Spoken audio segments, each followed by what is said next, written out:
அந்த இளவயதில் ஆற்றங்கரை மணலில் காலடி தடம் பதித்தோம். யார் அழித்தார்?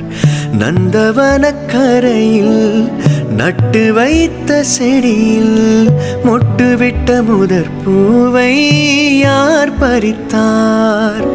காதலர் தீண்டாத பூக்களில் தேனில்லை, இடைவெளி தாண்டாதே என் வசம் நான் இல்லை. சுட சுட மலர்ந்ததென்ன பூவே, தொட்டவனை மறந்ததென்ன? பார்வைகள் புதிதா, ஸ்பரிசங்கள் புதிதா, மழை வர பூமி மறுப்பதென்ன?